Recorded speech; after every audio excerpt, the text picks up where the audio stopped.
আপনারা সবাই জানেন এই জুলাই গণ অভ্যুত্থানের পরে জাতীয় ঐক্যমত কমিশন গঠিত হলো।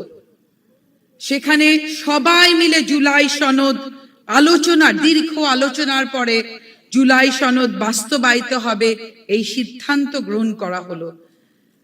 এরপর জাতীয় জুলাই সনদ সংস্কার পরিষদ আদেশ দিলেন রাষ্ট্রপতি। আদেশের পরে অধ্যাদেশ হলো, অধ্যাদেশ হয়ে সবাই সিদ্ধান্ত নিল, আইন করে গণভোট হবে, গণভোটের মাধ্যমে নির্ধারিত হবে জুলাই সনদ বাস্তবায়ন হবে কিনা।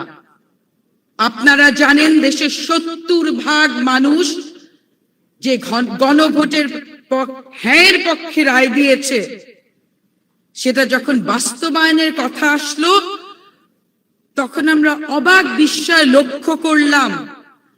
জুলাই শহীদদের সাথে প্রথম বেইমানি করলো বিএনপি, সংস্কার পরিষদের শপথ না নিয়ে। আমরা অবাক বিস্ময়ে শুনলাম মাননীয় স্বরাষ্ট্রমন্ত্রী বললেন জাতীয় সংসদে দাঁড়িয়ে আমরা গণভোটে হ্যাঁ বলেছি, যদি নির্বাচনটা হতে না দেয় জুলাই সনদের সাথে এর চেয়ে বড় প্রতারণা কি আমি জানি না। শুধু একটা কথা জানিয়ে যেতে চাই,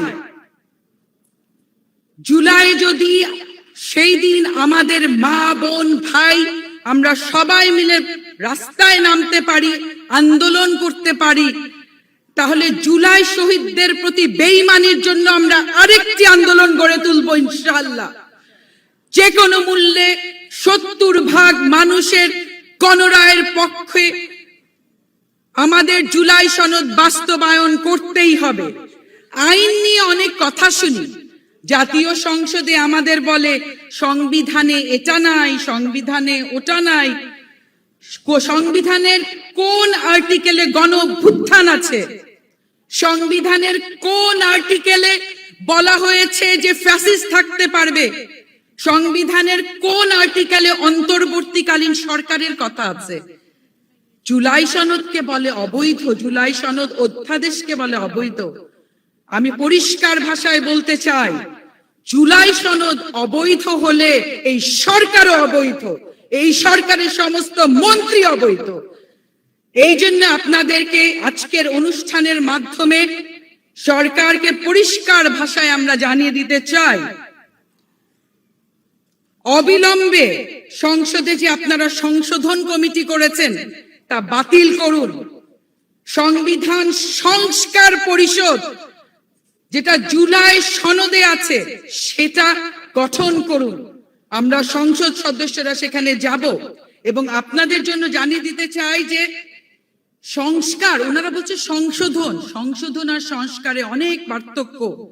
সংশোধন করলে একটা আর্টিকেল চেঞ্জ করা যায়, কিন্তু সংস্কার মানে বেসিক কাঠামো, সমস্ত কাঠামোটা আমরা চেঞ্জ করতে পারবো। যেই জন্য আমাদের জুলাই শহীদরা রক্ত দিল, যেই জন্য এত আত্মত্যাগ, বৈষম্য বিরোধী ইনসাফ কায়েমের জন্য। আজকে যদি আমরা সংস্কার না করি, সংবিধানের জুলাই সনদ বাস্তবায়ন না করি, তাহলে এই ১৪০০ শহীদের রক্তের সাথে বেইমানি করা হবে। পরিষ্কার ভাষায় বলে যেতে চাই, এখানে অনেক সংসদ সদস্য আছেন, এখানে আমাদের ত্যাগী বোনেরা আছেন, যারা তাদের স্বামীকে কুরবান করেছেন, তাদের ভাইকে কুরবান করেছেন, তাদের ছেলেকে কুরবান করেছেন। আমাদের ভাইদের সাথে সমস্ত বোনরা জুলাই সনদ আমরা বাস্তবায়ন করেই ছাড়বো। সমাধান সংসদে না হলে হবে রাজপথে ইনশাআল্লাহ। বিজয়ের পথে যাত্রা শুরু, জীবন অথবা মৃত্যু। আসসালামু আলাইকুম।